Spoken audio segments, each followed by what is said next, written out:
words of our Divine Mother.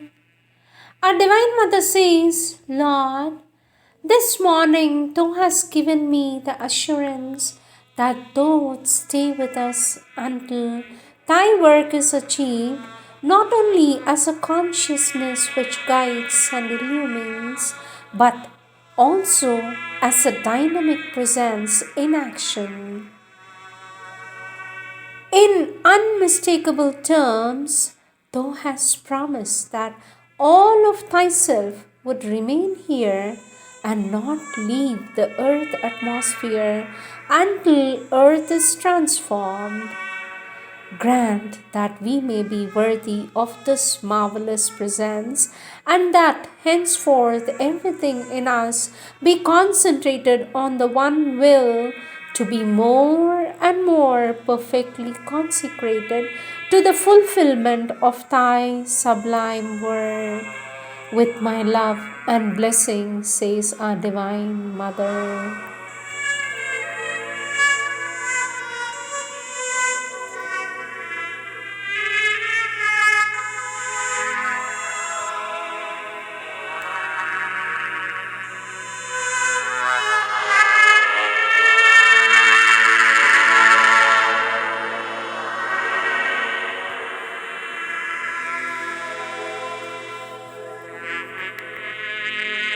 Words of our Divine Mother, taken from the collective works of our Divine Mother, book Words of the Mother, topic Aspiration Talks. There is a small note here about these talks. Between March and August of 1970, our Divine Mother met weekly in her room a small number of Aurovillians, many from the Aspiration community, and hence the name Aspiration Talks. After an offering of flowers and introduction of new persons, there was usually a period of conversation, though sometimes only what Mother called a bath of silence. The following talks were edited from the tape recordings of these 22 meetings.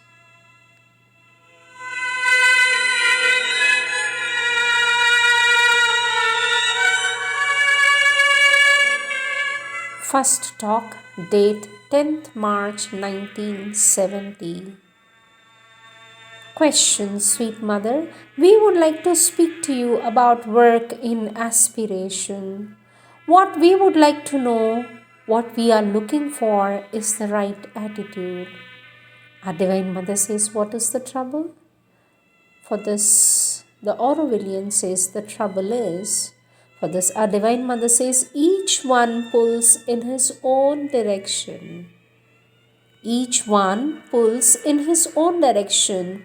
No one is really in contact with what is true.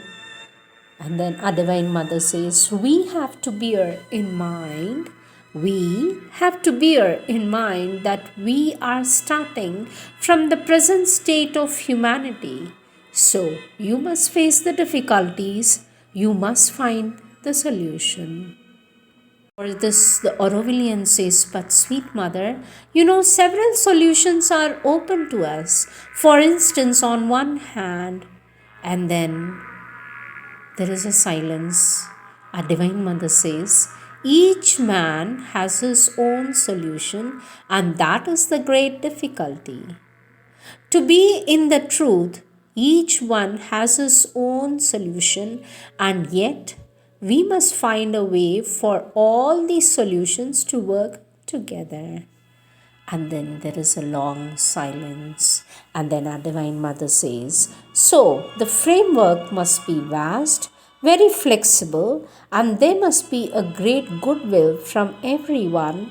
That is the first condition. The first individual condition is goodwill. To be flexible enough to do the best thing to be done at each moment. For this, the Aurovillian says, sweet Mother, but for example, we are told that we must have factories, that we must produce, and some of us have no feeling for that sort of work. We would prefer a seeking which is more, for this, our Divine Mother says, more inward. For this, the Aurovillian says more inward rather than to launch into factories, work, production for the sake of money, etc. That is not we feel. That is not what we want to do in the aspiration at the moment. We would like to know what you think about that. And for this, our Divine Mother concentrates, and there is a long silence. Then our Divine Mother says, to be practical, you must first have a very clear vision of your goal, of where you are going. From this point of view, take money for example, an idea which may be several hundred years ahead of its time, we don't know. Money should be a power which belongs to nobody, which should be controlled by the most universal wisdom present. Put on the earth someone who has a vision vast enough to be able to know the needs of the earth and precise enough to be able to tell where the money should go. You understand? We are far away from that, aren't we?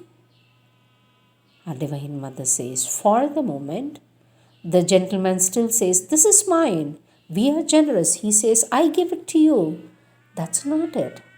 But there's a long way to go between what we are and what we must be. And for that, we must be very flexible, never losing sight of the goal, but knowing that we cannot reach it at one bound and that we must find the way. Well, that is much more difficult, even more difficult than to make the inner discovery, Truly speaking, that should have been made before coming here. Our Divine Mother says, for there is a starting point. When you have found within yourself the light that never wavers, the presence which can guide you with certitude, then you become aware that constantly in everything that happens, there is something to be learned, and that in the present state of matter, there is always a progress to be made. Let me repeat these golden words. Our Divine Mother says, for there is a starting point. When you have found within yourself the light that never wavers, the presence which can guide you with certitude, then you become aware that constantly in everything that happens, there is something to be learned, and that in the present state of matter, there is always a progress to be made. That is how one should come, eager to find out at every moment the progress to be made. To have a life that wants to grow and perfect itself, that is what the collective ideal of Auroville should be. A life that wants to grow and perfect itself, and above all, not in the same way for everyone, each one in his own way.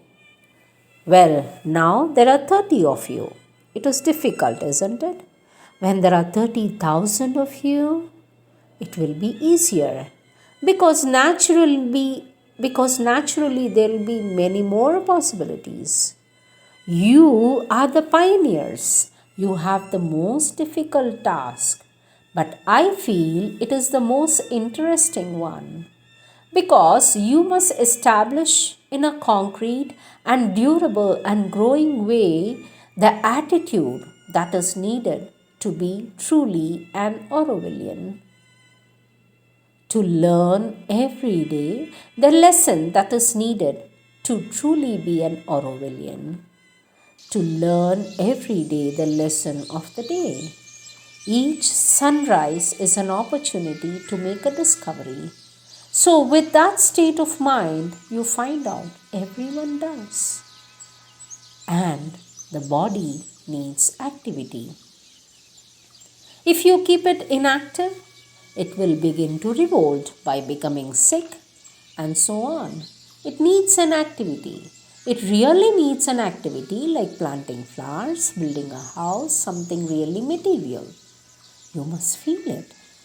Some people do exercises, some ride bicycles, there are countless activities. But in your little group, you must all come to an agreement so that each one can find the activity which suits his temperament, his nature, and his need. But not with the ideas. Ideas are not much good. Ideas give you preconceptions. For example, that is a good work, that work is not worthy of me, and all that sort of nonsense. There is no bad work, there are only bad workers. Our Divine Mother says all work is good when you know how to do it in the right way. Everything. And it is a kind of communion. If you are fortunate enough to be conscious of an inner light, if you are fortunate enough to be conscious of an inner light, you will see that in your manual work, it is as if you are called in the divine down into things. Then the communion becomes very concrete. There is a whole world to be discovered. It is marvelous. Let me repeat. Our Divine Mother says, if you are fortunate enough to be conscious of an inner light, you will see that in your manual work. It is as if you call the divine down into things. Then the communion becomes very concrete. There is a whole world to be discovered. It is marvelous. Our Divine Mother says, you all are young. You have plenty of time before you. And to be young, to be really young, we must always keep on growing, developing, progressing. Growth is the sign of youthfulness, and there is no limit to the growth of consciousness. I know old people of 20 and young people of 50 and 60 and 70. And if one does manual work, one keeps in good health. So now you must find the solution, says our Divine Mother.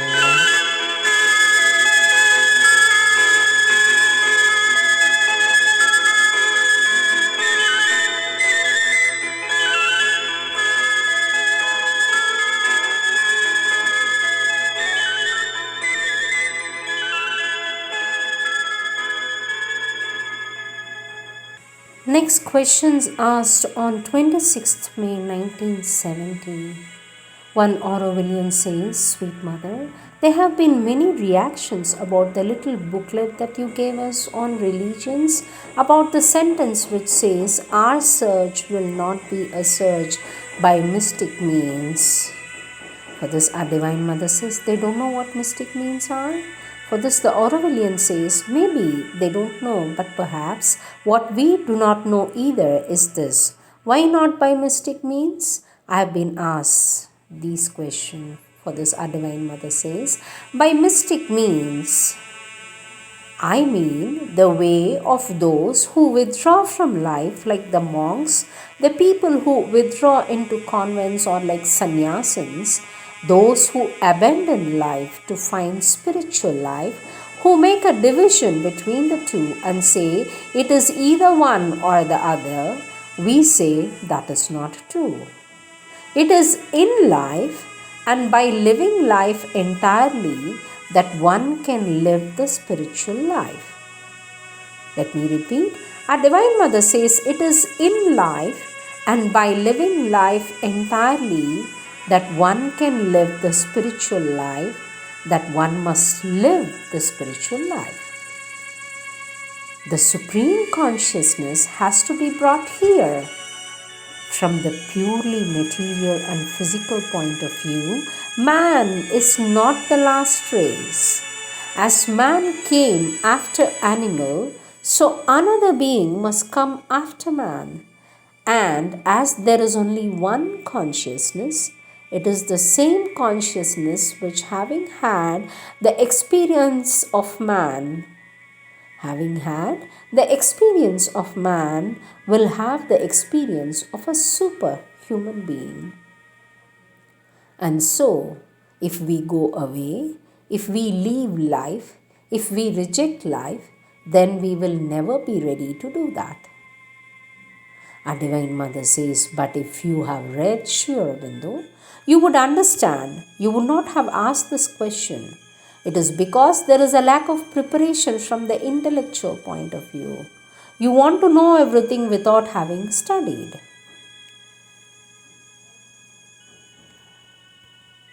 Then the Aurovillian says, Sweet Mother, concerning what you have written about religions, a prayer rises up towards you. We ask for the divine truth fulfilled in the truth of our being. We ask for our actions may manifest His truth, that our minds and hearts may be exclusively moved by His truth. We implore the full light of His truth on all that is still unconscious. With His truth, we want to know. Through His truth, we want to act. And in His truth, we want to be. This is the prayer of Auroville to the Supreme. Be triumphant Mother of consciousnesses. For this, our Divine Mother says it could be put on the numinous board. It is very good. And then our Divine Mother gives a smile.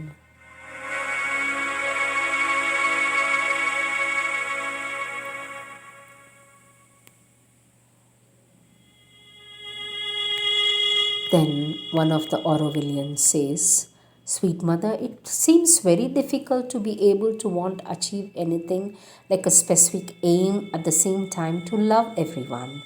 When we begin to want something and try to act with a particular result in mind, immediately we cut ourselves from everyone who does not agree with that. In practice, how can we do both at the same time? For this, our Divine Mother says, you cut off yourself from people who do not think as you do. And then our Divine Mother says, but not a single person thinks as you do. And then our Divine Mother concentrates and says, it is because when you want something, it is the ego that wants. So the ego must be ignored. The first thing to do is not to act for yourself, but to act in obedience to the divine, to express the divine will. For your part, you have no orders to give. As long as it is a personal will, a personal desire, it is not the true thing, and you cannot. Not only is it not the true thing, but you cannot know the true thing. And then our Divine Mother shows a gesture of a forcible thing and then says, that is why alone we are nothing at all. This is life.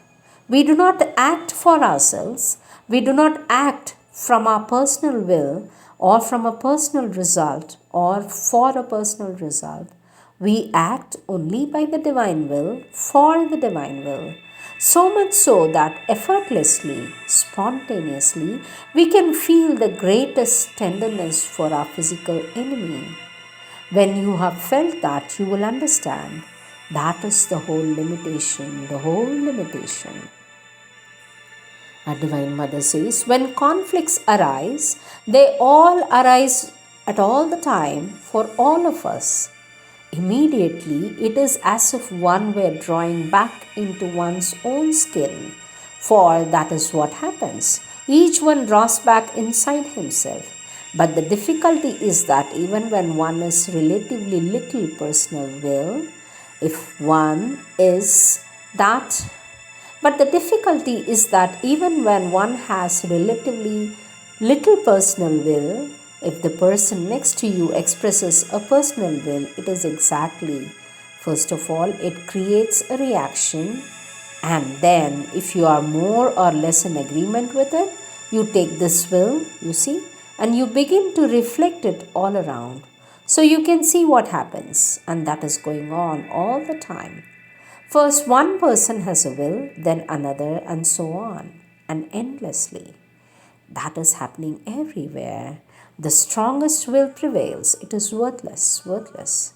When we say we are at the service of the divine, it is not just words. It is He who should act through us, not we ourselves. The greatest objection is, how can we know the divine will? But as a matter of fact, I tell you, If you sincerely renounce your personal will, if you sincerely renounce your personal will, you will know, says our Divine Mother. And then our Divine Mother says, we want to change life. We do not want to run away from it. Until now, all those who have tried to know what they call God, to enter into relation with God, they have abandoned life. They have said, life is an obstacle. We shall abandon life for that. So in India, you had the sannyasins who renounced everything. In Europe, you had the monks and the ascetic. Well, they can escape, even though when they are reborn, they will have to begin all over again. But life remains as it is, says our Divine Mother. Soit uniquement consacré à ton service.